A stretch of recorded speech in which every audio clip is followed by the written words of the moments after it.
Good evening. Come on in, have a seat. Welcome to Elmore Church of Christ. This is our Wednesday night Bible study. We've got a great crowd here tonight. It's so good to see everybody tonight. If you're visiting with us, our honored guests, all our teens are here. The bus is up and running and the teens are all here. That's great news. I guess the biggest announcement tonight is the area-wide singing that Elmore's hosting is this Friday, just a few days away. It's Friday night at 7 p.m. here in this building right here. We'll be singing, and there'll be multi-congregations here, multi-song leaders. It's a great event, so please plan to attend at 7 p.m. this Friday. Also, finger foods. After the singing is over, we'll go over to the fellowship hall and have a finger food meal. I'll open up the kitchen 1 hour early. I'll have the kitchen open at 6 p.m. So even if you're not planning to attend on your way home, you can just stop by here and leave some food if you'd like. I'll have the kitchen open. But if you've not attended an area-wide singing, it's a really great event. Also, the new card brigade list is out on the desk, so please make note of that. And then a totally separate event. The Ladies' Mission is going to have a card making workshop on the 21st of January from 1 to 3 p.m. in the fellowship hall. So that's 21 January, 1 to 3. And there's a sign-up sheet on the desk, so please make note of that. Brother Dallas will be leading us in a song in just a second, and Stan Taylor will be leading us in a prayer at the appropriate time. I'd like to open up for additional prayer requests. Terry? I think Winnie broke her foot exercise. Winnie? Winnie, yeah. She's got to be on the novel side of her foot, so she's at home with an elbow. Yeah. Terry Carlisle said Winnie, his wife, possibly fractured her foot. So please keep Winnie in your prayers. How's Brother Cup doing? About the same? Keep Brother Cup in your prayers. Any other prayer requests? Any others? Oh, Ray? My dad got to have a knee replacement done next Wednesday. Ray Spivey's father's got a knee replacement next Friday, right? Wednesday. A week from today, next Wednesday. Ray Spivey's father. So, any other prayer request? All right, if you'd stand, we'll have our song. Someday you'll stand at the bar on high. Someday the record you'll sing. Someday you'll answer the question of why. What will your answer be? What will it be? What will it be? Where will you spend your eternity? What will it be? Oh, what will it be? What will your answer be? Now is the time to prepare, my friend. Make your soul spotless and free.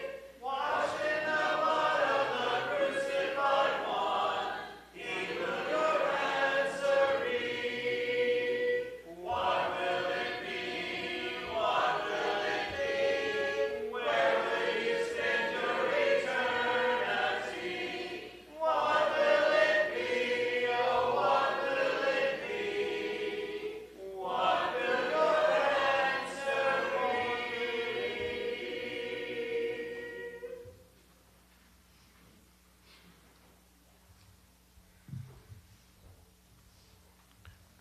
Pray with me, please. Great and wonderful God, we praise you and we thank you for being our God, for choosing us to be your children, for providing us with a sacrifice through Jesus Christ, your Son, that would allow us to spend eternity in heaven with you. You adopting us as children, sons and daughters. How blessed we are. We consider your might, your ability to just speak and the world being created. Your ultimate knowledge, it goes from everlasting to everlasting. your wisdom in every way, Lord, so much better than ours, so much greater than ours in the sense that even as high as the sky is above the earth. And yet with all of this, Lord, you reached down with your love. And Jesus chose to come and die for us, and you continue to show your love every day for us. Lord, help us to see that every day. Help us to look at the blessings that you give us, even sometimes the difficult times that cause us to be thankful, and the difficult times it teaches us very valuable lessons. We're mindful, Lord, that in this life that there will be aches and there will be pains and there will be sickness and there will be dying. And that was brought upon by Satan. We know that even as Adam and Eve chose to do things that were contrary to what you said, that even so, from that time forward, we all have fallen short of your glory.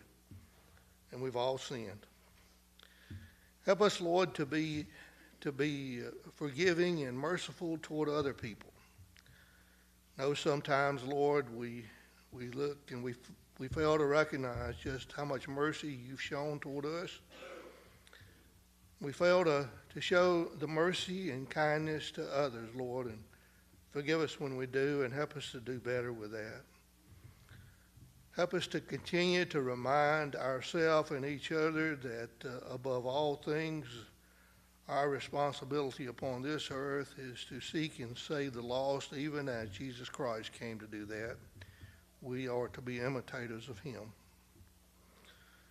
Mindful, Lord, that with the various sicknesses and things that come in this life, that they can be very discouraging. We have several people within our congregation that have had some sicknesses and long-term ailments.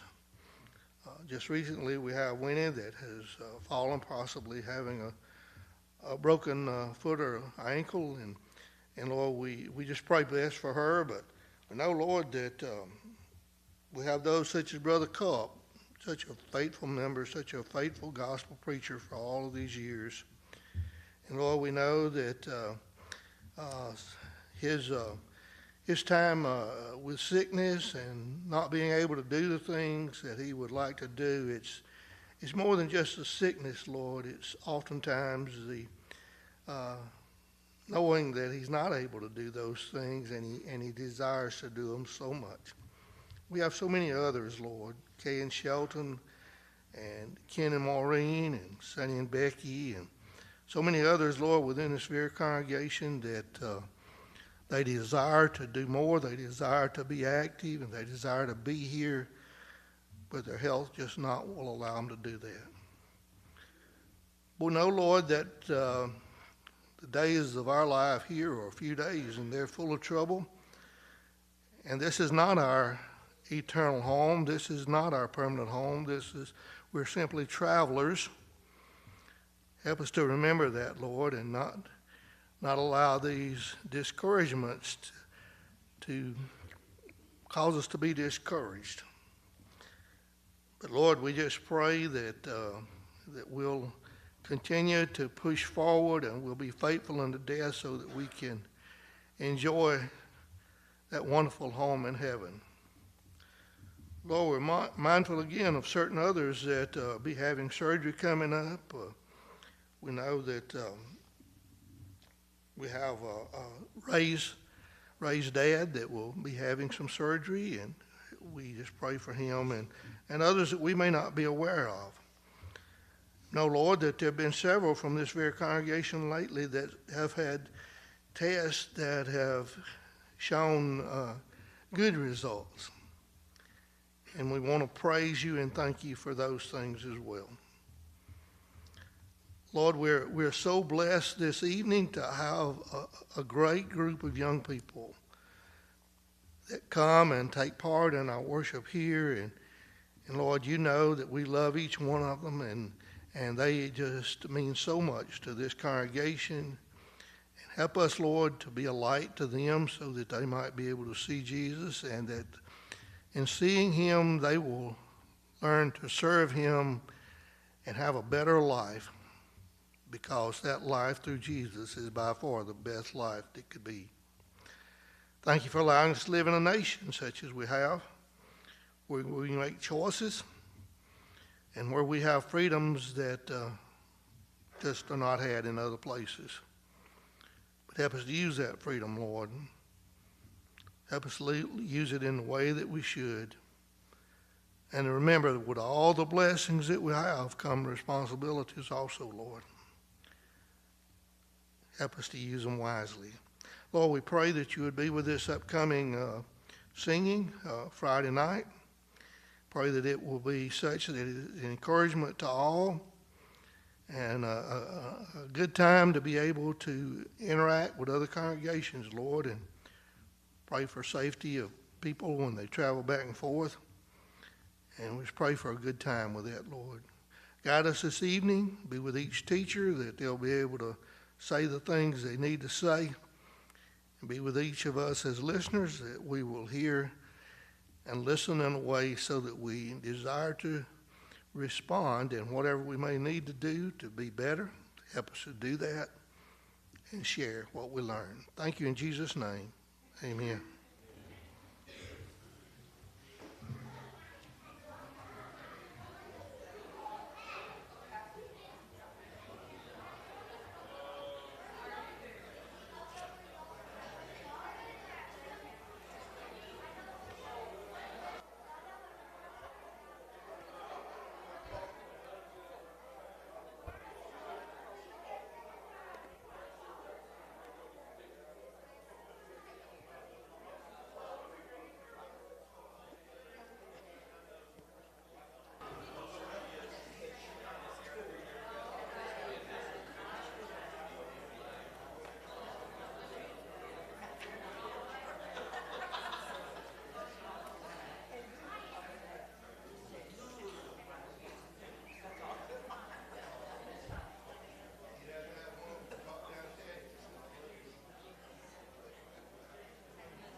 So we are back for our next session of the book of Daniel, and we appreciate your presence as always.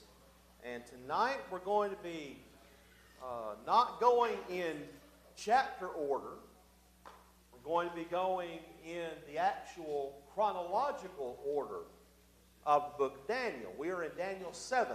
Remember, we got through with Daniel 4 last night. We're skipping forward to Daniel 7. And the reason why is because if you even casually read the book of Daniel, you'll observe that in chronological order, the chapters as we have them are not in order. Chapter 7 records certain events which transpired in the first year of Belshazzar's reign. And chapter 8 records events which transpired in the third year of his reign. But chapter 5 records the death of Belshazzar. So you got chapter 7 and 8, and then back to chapter 5. So why is it organized that way? Well, there's several possibilities. Rex Turner Sr. suggests that because at the beginning of, or in chapter 2, verse 4, through the end of chapter 7, the contents were recorded in Aramaic rather than Hebrew, the language in which the remaining chapters of the book were recorded. And there are good reasons, no doubt, for holding those Aramaic chapters together as a unit. That's one possibility. Scott suggested to me as we were talking about this that perhaps there's a contrast that Daniel is making in chapter 4 with Nebuchadnezzar, how he came to believe fully in God. And in chapter 5, you have a complete contrast with Belshazzar, who completely rejected God. So that's a distinct possibility as well. The way it's organized is to highlight the differences between the two rulers. But for whatever reason, in chronological terms, chapter 7 comes directly after chapter 4. And it's confusing to us who think in Western terms everything has to be completely in order. But that's the way the book is organized. Belshazzar the king of chapter 7 means that there are years that intervene between chapters 1 through 4 and the events that are recorded in chapters 7, 8, and 5. So you've got a number of years that transpire between them. Nebuchadnezzar, by the time you come to chapter 7, had died.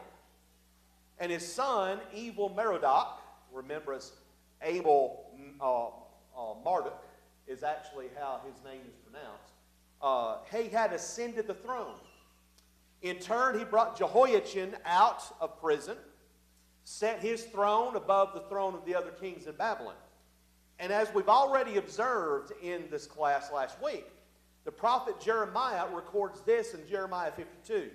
And it came to pass in the 37th year of the captivity of Jehoiachin, king of Judah, in the 12th month and the 25th day of the month, that evil Merodach, king of Babylon, in the first year of his reign, lifted up the head of Jehoiachin, king of Judah, and brought him forth out of prison.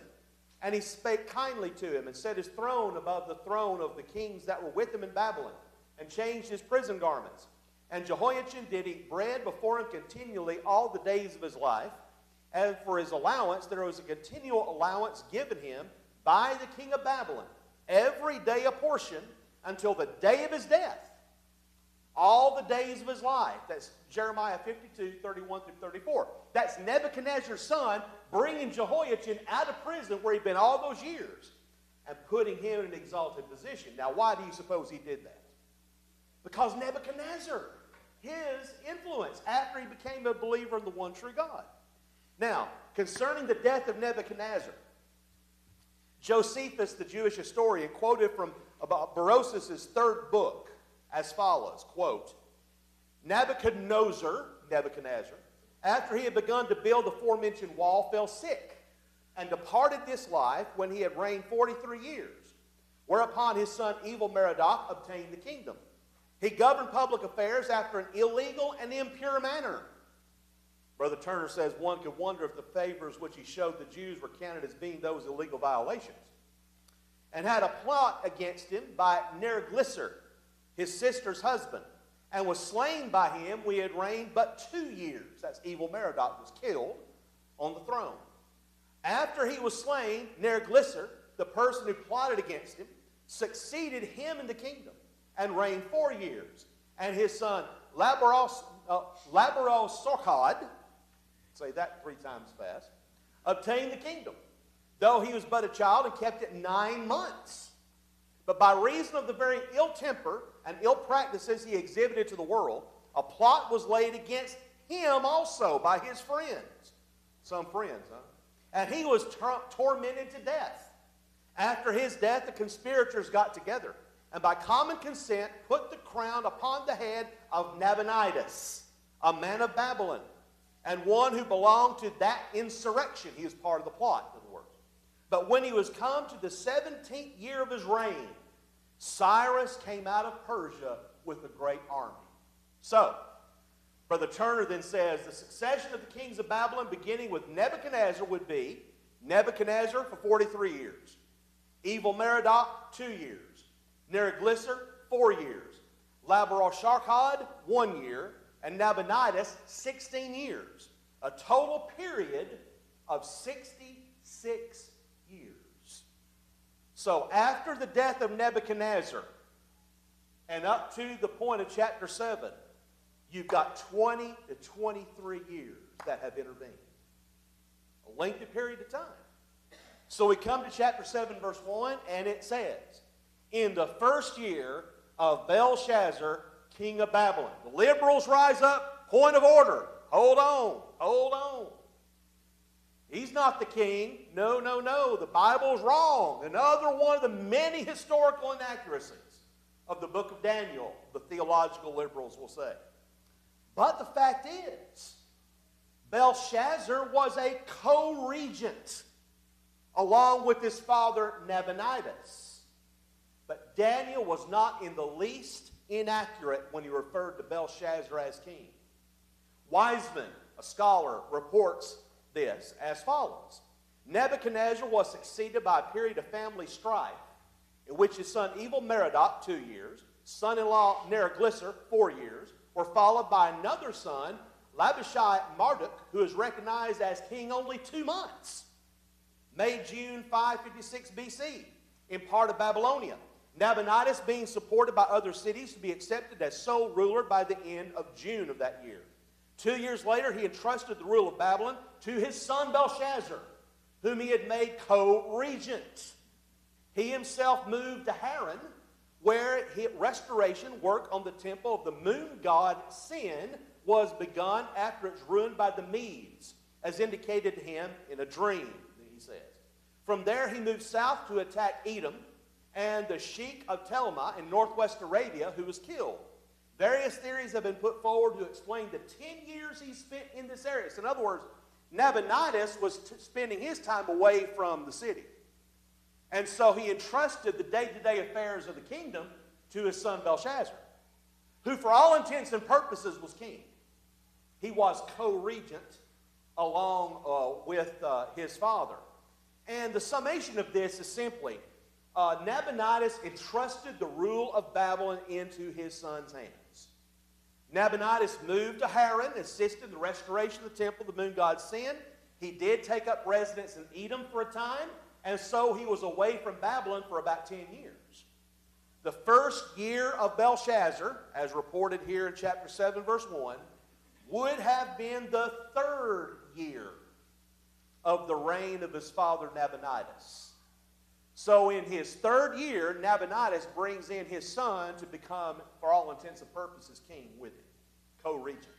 So Daniel is not inaccurate when he says that Belshazzar was in the 1st year of his reign. So we continue. In the 1st year, Daniel saw a dream and visions in his mind as he lay on his bed. Then he wrote the dream down and related the following summary of it. He had a dream. Daniel's used to this, or should be used to this by now. But this was not just any dream. This was a God-given vision. God was giving him a vision to see for a purpose. And as we're going to see as we get deeper into chapter 7, and by the way, this is going to take us a while to get through chapter 7. I'm just giving you a heads up. We're not going to get through all chapter 7 tonight. And I'll be shocked if we do, because there's so much to digest and there's so much to really unpack from chapter 7. It's going to take us a while to get through it. There's so much to delve into. So, he sees this God-given vision, he writes it down, and he relates it. He's summarizing, in essence, this vision that he has from God. Daniel said, I was looking in my vision by night, and behold, the 4 winds of heaven were stirring up the great sea. The 4 winds of heaven stirring up the great sea. This would indicate peoples, many, many peoples. The sea would be representing the entire earth, and it's in turmoil. It's being stirred up. The people are being disturbed for some reason. And 4 great beasts were coming up from the sea, different from one another. Beasts. Sound familiar? What book in the New Testament do you read about a beast? Revelation. Yeah. Here, though, we have 4 beasts. Not just 1, 4. Now, as Daniel's going to tell us later, when the angel recounts to him the meaning of the particular points of the vision, these beasts represent rulers, great rulers, world rulers. Now we're going to see the particulars of it here beginning with the next verse. He says, the first was like a lion and had the wings of an eagle. I kept looking. He's going to say that over and over again in this chapter. I kept looking. He was looking, he kept looking. I kept looking until its wings were plucked. And it was lifted up from the ground and made to stand on 2 feet like a man, and a human mind also was given to it. Now, who do you suppose that represents? A beast, he's a ruler who is lifted up and is set on 2 feet, and a human mind is given to him. Who fits that description that we've already read about in Daniel? Nebuchadnezzar. Nebuchadnezzar was brought down as a acknowledged the God of heaven, and then his mind was restored to him. This is talking about Babylon. This is describing Nebuchadnezzar as he had been on the throne. This in general is representing the Babylonian Empire, which was in power at that moment. So, Nebuchadnezzar is being represented here. This represents Nebuchadnezzar's conversion. His wings were plucked, and he stood on 2 feet. In other words, he was lifting himself high in his pride, but then he was brought down, and his mind was restored to him. Babylon, after Nebuchadnezzar's death, began a period of a slow but steady decline. All the way through all those rulers that I referred you to just a moment ago, Babylon went down, down, down in power until, as we read a moment ago, Cyrus the Great rose up with a great army. He's going to factor prominently as we come through the book of Daniel. The next verse. And behold, another beast, a second one, resembling a bear. Now, in our day and time, the bear would represent what country? Yeah. But that's not what it's talking about here in this chapter. Our premillennialist friends jump on this and say, you see, this is talking about these world empires that are in place today, going until you get to the Battle of Armageddon. They conflate it all together. That's not what Daniel's referring to. He's described Nebuchadnezzar. Now he's describing a second world empire that's represented by a bear. And he says, and it was raised up on one side, and 3 ribs were in its mouth between its teeth. And thus they said to it, arise, devour much meat. Now, which empire rose after Babylon, class? If you know. The Medes and the Persians. The Persian Empire came after Babylon. And if you know anything about the Persian Empire, you will know that the 3 ribs would represent 3 major provinces that Persia would conquer: Babylon, Lydia, and Egypt. Persia would eventually take control of all those 3 areas. And so it would arise and devour much meat. In this sense, devour much territory. At the first of the Medo-Persian Empire, the Medes would be more prominent. So he's saying here, he will be rising on one side. That would represent the Medes being prominent at the first. And then later on, the Persians would be on the ascendance. So this is talking about the Medo-Persian Empire. After this, he says, I kept looking. Notice it, kept looking. And behold, another one, like a leopard, which had on its back 4 wings of a bird. The beast also had 4 heads, and dominion was given to it. Now, in your history knowledge, what came after Persia? Babylon, Persia, and then? No. Greece. Greece came next. Who was the greatest ruler of Greece? Alexander the Great. Alexander the Great. So when this is described, Greece is described as a leopard. A leopard is quick, very fast. He's got wings, meaning he's on the ascendance. This would well describe Alexander the Great. He rose to power fast. By the time he was 30 years old, he was already the ruler over all of Greece, and he was expanding all the way to India. He actually went as far east as the border of India, as far north as what is now Russia, or Uzbekistan, I believe, on the border of Russia. He conquered a lot of territory in 33 years. But then he was struck down at age 33 by some kind of loathsome disease.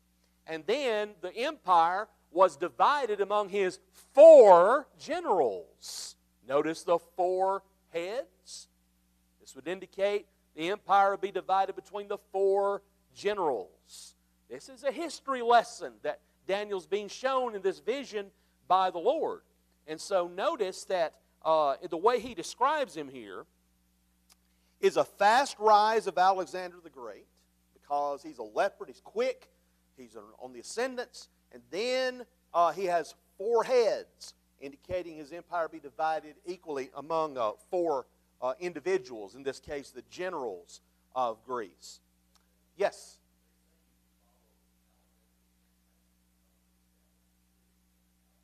Yes. It's all right.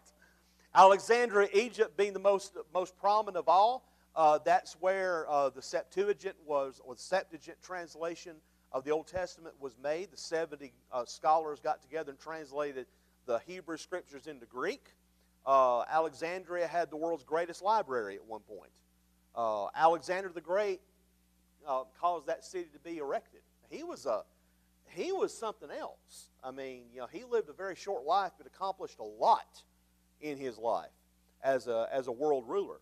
And so he says, and then I kept looking in the night visions, and behold, a 4th beast, dreadful and terrifying, and extremely strong. And it had large iron teeth.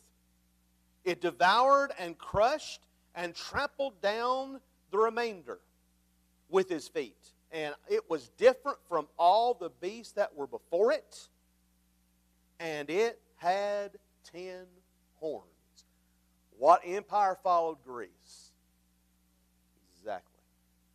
This is describing Rome. Rome has iron teeth, a dreadful and terrifying and extremely strong beast. It crushes, it tramples. In other words, when Rome became at its zenith of power, no one could withstand it. No one could effectively overthrow Rome at her zenith. She never was completely conquering all the nations on the perimeter. But as far as the empire itself, by the time you come to the 1st century, Rome was fully in control. Nobody was going to stop Rome. And so what he's describing here is very appropriate for the Roman Empire. And notice, it was different from all the beasts that were before it. And it had 10 horns. Now, Turner, I'm not going to read the entirety of what he writes about this. I'm going to read some of it for you because I think it's very appropriate for us to know what Brother Turner had to say about this section. He says, the 4th beast had 10 horns. Did this beast come up from the great sea with 10 horns on its head? Or may one conclude that in actuality those horns came up one at a time? In the outset, Daniel saw 4 great beasts which came up from the sea. Now, did those 4 beasts come up from the sea at the same time? Or did they come up one at a time? The preponderance of the commentators agree that the 4 beasts came in one at a time. And may not those 10 horns of the 4th beast have come up one at a time? He goes on and talks about what the scholars say. He said, if one should allow that those horns came up one at a time, the Roman Empire would thereby be in its settled position, and the horns would represent the order of the kings that reigned. And each of the 10 kings, or horns, could be more readily identified, as well as the little horn that Daniel is going to describe. From a different point of view, Daniel was very concerned about the little horn, which put down 3 of the 10 horns. To illustrate the fact of Daniel's concern and the emphasis on a little horn before which 3 of the first horns were plucked up by the roots, the following verses are submitted. Verse 8. I, Daniel, considered the horns, and behold, there came up among them another horn, a little one, before which 3 of the first horns were plucked up by the roots. Verses 19 and 20. I, Daniel, desired to know the truth concerning the 4th beast. And concerning the 10 horns that were on its head, and the other horn which came up, and before which 3 fell. Verse 21. I, Daniel, beheld, and the same horn made war with the saints, and prevailed against them. Verse 24. And as for the 10 horns, out of this kingdom shall 10 kings arise, and another shall arise after them, and he shall be diverse from the former, and he shall put down 3 kings. Brother Turner then says, with respect to the questions relative to the 10 horns and the little horn, this writer submits certain propositions as follows. 1, that the 10 horns or rulers came up one at a time, just as the 4 beasts, Babylon, Persia, Greece, Rome, came up one at a time from the sea. And 4 great beasts came up from the sea, diverse from one another, Daniel 7:3, as we've read. 2, that the count of the 10 horns should begin with Pompey and end with Nero. That the little horn was Vespasian. And the 3 horns put down, as we're going to see in chapter 7, were the Roman emperors Galba, Otho, and Vitellius. Now, what significance is that? When you look at the order of the Roman emperors, you will see that most of your lineage begins with Augustus. Augustus was the first declared Caesar. Julius never declared himself to be Caesar. He was never declared to be Caesar by the Senate. It was conferred upon him.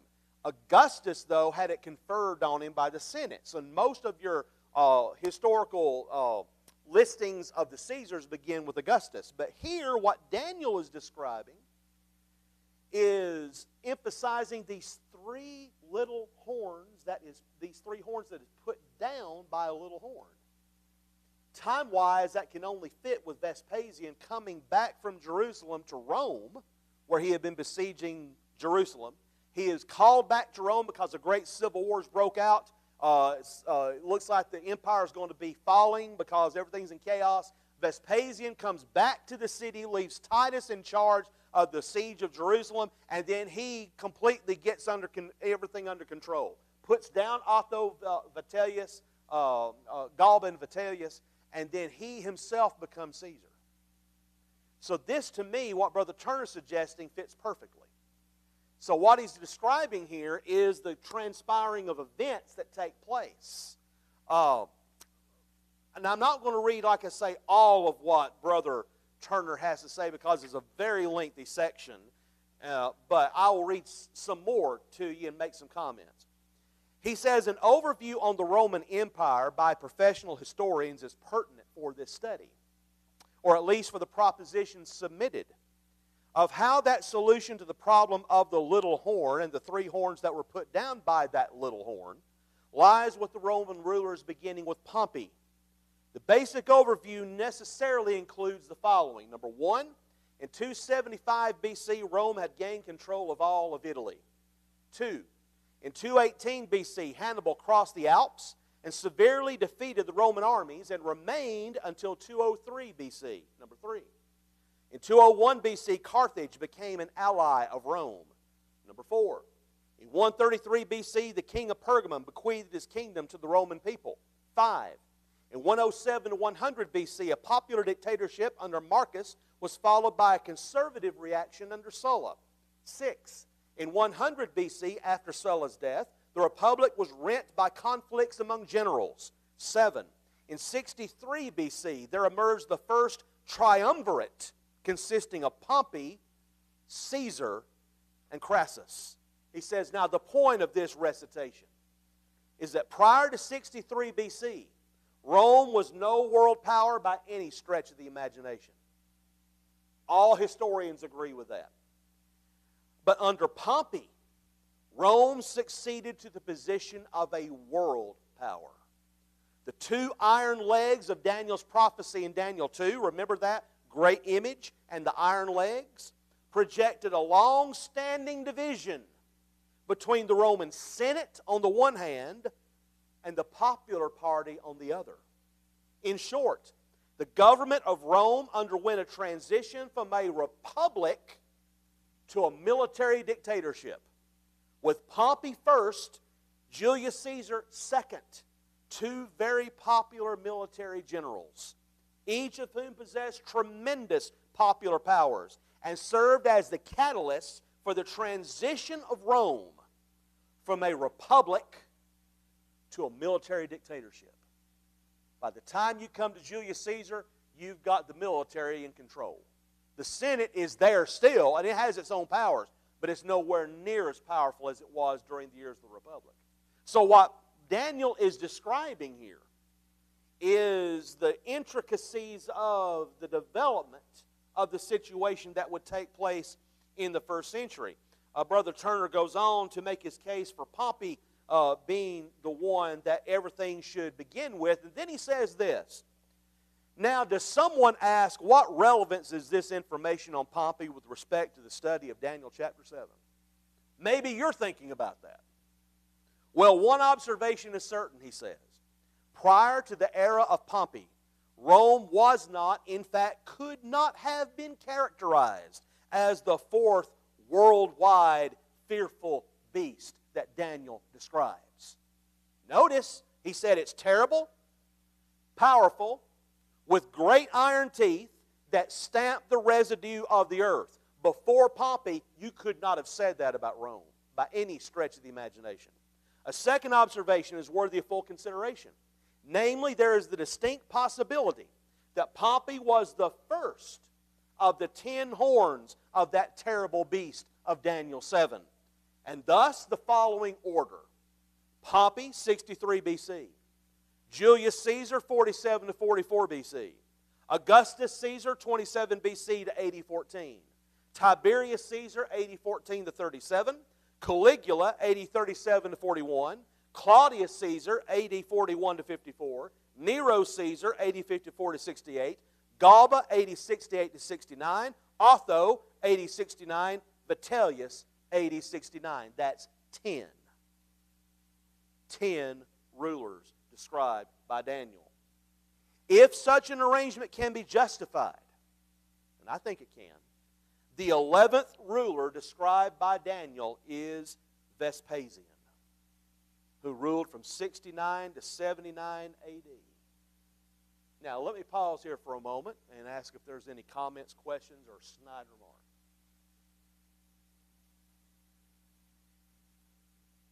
Everybody's in agreement. That's just so great. I know better. All right, so, Brother Turner, I'm going to do a couple more quotes from Turner, and I'm going to come back to the text. He quotes Will Durant, quote, Vespasian never forgot or sought to conceal his modest ancestry. He scorned history and laziness, enjoyed jokes at his own expense, and allowed everyone great freedoms in criticizing his conduct and his character. He was a great politician, in other words. It remained for this blunt soldier to establish the first system of state education in classical antiquity. The emperor could not see why one should marry, especially his son Titus, a mistress. He himself, after the death of his wife, lived with a freed woman without troubling to wed her. And when this Caenius died, he distributed his love among several concubines. He was a worldly ruler, but he was popular among the Romans. When he came back to Rome to put down this civil war that had broke out in the city for 1.5 years, he took control. And he ruled for 10 solid years. Yes, sir.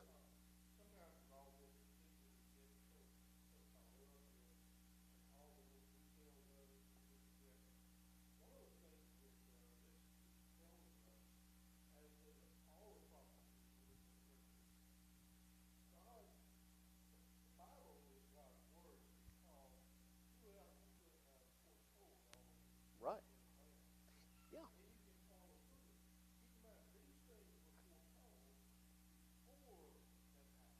Daniel's foretelling all of this that I've just described about Vespasian's rise to power and his control of Rome and Rome becoming a world power. He's describing this in this vision, and he's going to describe this in other places in the book of Daniel too. Think about this. In Matthew 24, Jesus foretells the destruction of Jerusalem. Now, who was the one that began that siege of Jerusalem? Vespasian. And his son Titus finished it. In AD 67, Nero appointed Vespasian commander of an army of 50,000 men for the reconquest of Judea. Vespasian prosecuted that war to the nth degree. Vespasian was a man that was fully in tune politically and otherwise with the situation as it existed in Rome. So when Daniel describes this little horn, as we're going to see, it's very much appropriate to connect this with Vespasian. Now, there are commentators that disagree with that. Brother Turner talks about those interpretations, but I believe, as I normally do, Brother Turner, that he was on target in his way of approaching this particular section of the vision. So notice, we get back to the text. He says, while I was contemplating the horns, these 10 horns he had seen, behold, another horn, a little one, came up among them, and 3 of the first horns were pulled out by the roots before it. And behold, this horn possessed eyes like the eyes of a man, and a mouth uttering great boasts. That's descriptive of Vespasian. Vespasian ripped out Galba, Otho, and Vitellius by the roots, as it were. He stopped that revolt in its tracks, and he was not bashful about talking about himself. So what Daniel's describing here through this vision is very appropriate in its application to Vespasian. To have eyes like a man, Brother Turner says, is typically human. He says it indicates the human tendency to see and equate matters and decisions from a personal and selfish standpoint. To have a mouth speaking great things is equally human. It is of the character of being prideful, rude, demanding, overbearing. It is exactly opposite of what mine is thine. Rather, it is what is thine is mine, and I will take it by force. That's Vespasian. The mouth speaking great things was the words of that little horn, the edict to once and for all time put down the saints. Now, has that little horn made its deliverance? If so, who was that person? When did he speak? To whom did he speak? Who were the saints that were put down by him? We come back to the text. I kept looking, and thrones were set up, and the Ancient of Days took his seat. His vesture was like white snow, and the hair of his head like pure wool. The Ancient of Days on his throne, on his seat. This is a judgment scene. This is judgment against the evil rulers. Judgment against this beast. Judgment against this little horn. This is God in His glory. He's pure. He's of great age, as it were, as He's described here by Daniel. He says His throne was ablaze with flames. This would be indicative of the fact that His throne would be protected. These flames indicate protection of that throne. Its wheels were a burning fire. Wheels. You know, wheels are very prominent in visions. When we come to the book of Ezekiel, the very first chapter of Ezekiel, he sees this vision, and there are wheels. Then he sees the wheel within the wheel. Well, in this context, the wheels with a burning fire would indicate great anger, great wrath. The wrath and the anger of God. As Paul would put it in Romans, behold, therefore, the goodness and severity of God toward them which fell severity, but toward thee goodness if you continue in His goodness. Otherwise, you will also be cast off. May we never forget the wrath and the anger of God against those who are evil. That will all be taken care of at the day of judgment.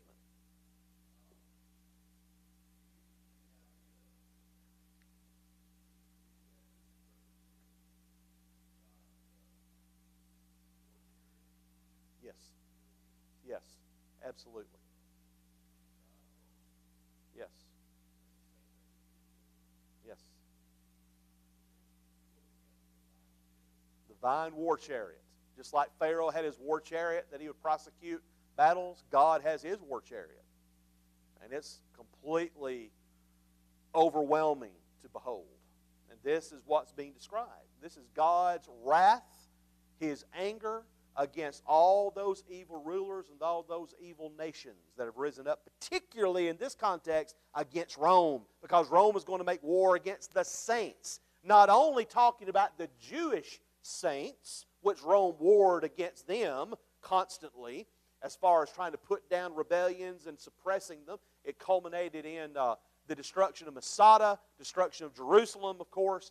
But then, on the other side, the saints, children of God, who are former Jews who are now Christians. Rome would war against the saints in that context as well. Yes.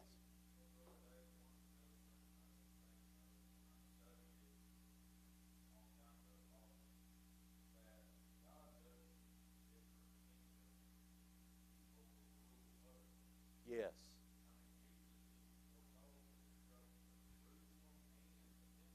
Yes.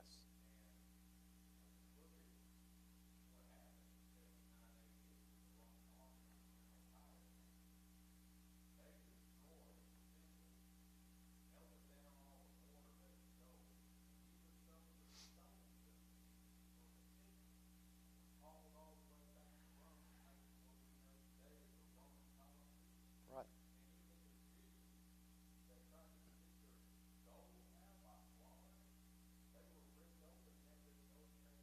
Right.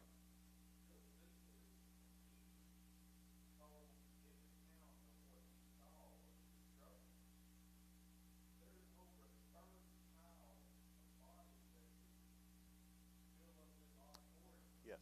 Yes. Josephus has a tendency to overstate things, but when he's describing the destruction of Jerusalem, he's not kidding about it.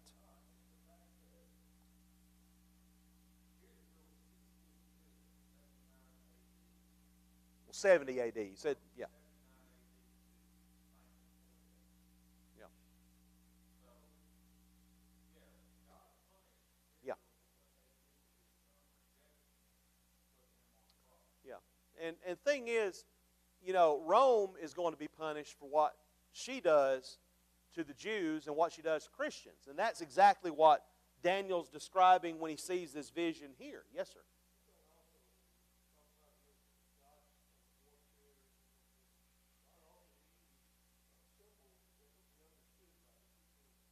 Yes.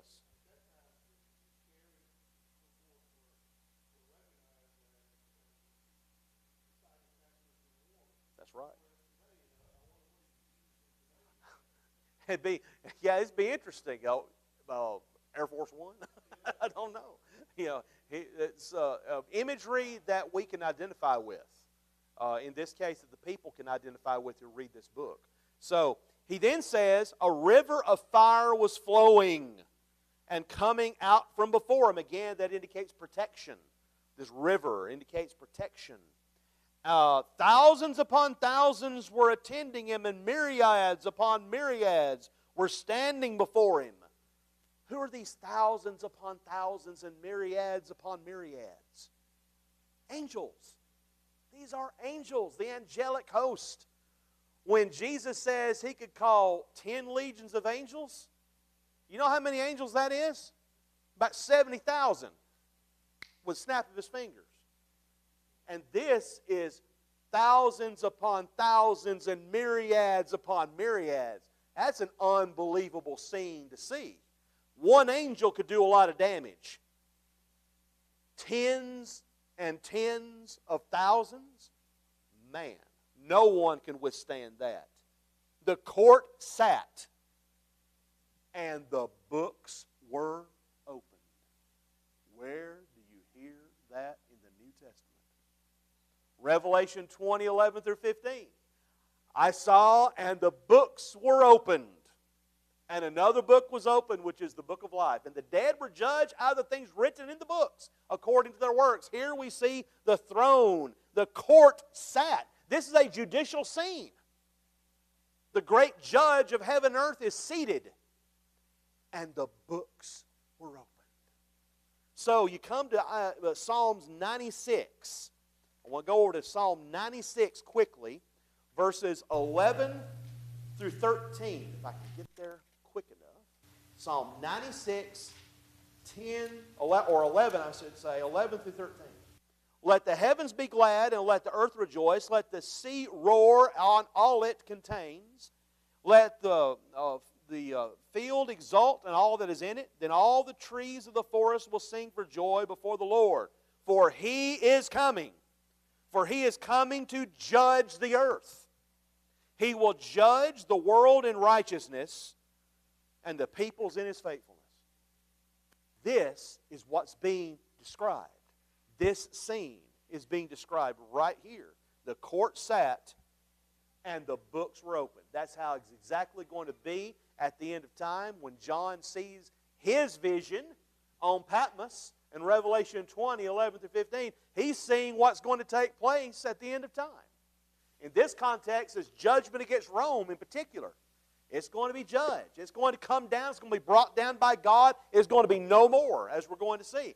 But at the end of time, in the secondary sense, you've got this great judgment scene where all the peoples of the earth who have ever lived will be present, along with the angelic host. And the books will be opened. That's an amazing scene to think about. No wonder Daniel was overwhelmed. As we're going to see at the end of this chapter, Daniel's completely overwhelmed by this. He doesn't know what to make of it. He keeps on looking. He can't tear his gaze away. He just looks, even though he doesn't understand. He just keeps on looking. He's not a young man anymore, too, by the way. Daniel, by this point, is in his 60s. You know, we think of Daniel as that little boy, that came into Israel. Came into Babylon, with the 3 Hebrew children. True, at the beginning of the book. And he's in his 30s by the time Nebuchadnezzar's brought down. But now he's in his 60s. He's not a young man anymore. And this is wearing him out. This is wearing him out. And this is a good place for us to stop.